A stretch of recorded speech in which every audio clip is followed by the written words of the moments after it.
कबूतर, चिड़िया, चौड़ा और चालाक चूहा। वही हरा भरा बाग था जहां सफेद कबूतर, हिकमत, चंचल चिड़िया, मुस्तअद्दी और छोटा चौड़ा सीखने वाला रहते थे। बाग की जड़ों में एक चालाक चूहा भी रहता था जिसका नाम काटो था।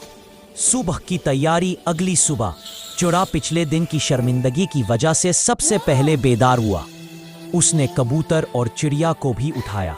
कबूतर ने कहा, चलो दोस्तों, आज हम मिलकर सबसे बड़ा और मीठा अनाज का दाना ढूंढेंगे जो इस बाग में किसी ने ना चगा हो। काटो का मंसूबा। जब परिंदे दाने चुग रहे थे तो जमीन के नीचे से काटो चूहे ने झांका। काटो को अंदाजा हुआ कि ये सारे दाने परिंदे ले उड़ेंगे। काटो बहुत मेहनती था, लेकिन अकेला इतना बड़ा दाना ऊपर नहीं ले जा सकता था। काटो ने परिंदों के पास आकर अदब से कहा, प्यारे परिंदों, मैं आप सबकी मेहनत और दोस्ती की तारीफ करता हूँ। क्या आप मुझे भी इस थैले में से एक दाना लेने देंगी? कबूतर ने कहा, जरूर, मेहनत करने वाले का हक बनता है। काटो ने सबसे बड़ा सुनहरी दाना अपने मुंह में डाला, मगर वो बहुत वजनी था और वो उसे लेकर अपनी बिल तक नहीं पहुंच पा रहा था। के ताउन का ख्याल काटो पसीने से शराबूर हो गया और फंस गया। उसने परिंदों से मदद मांगी। ए परिंदों, ये दाना बहुत भारी है। अगर आप मेरी मदद करें तो मैं ये दाना अपनी बिल में ले जाकर रख दूं, फिर ये बारिश और कीड़ों से बचा रहेगा।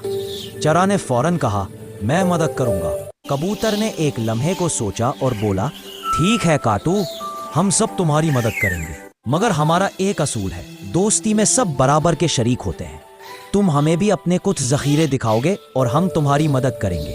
काटो चूहे ने फौरन हामी भर ली, क्योंकि उसे अनाज का दाना महफूज करवाना था।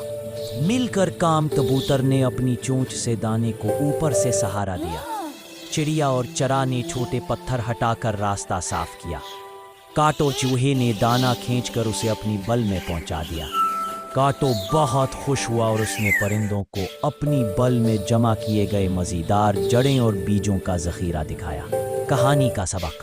परिंदों और चूहे ने सीखा कि मिलजुल कर काम करना, जो काम अकेले नहीं हो सकता, वो दोस्ती और ताउन से आसान हो जाता है। मेहनत और अक्ल।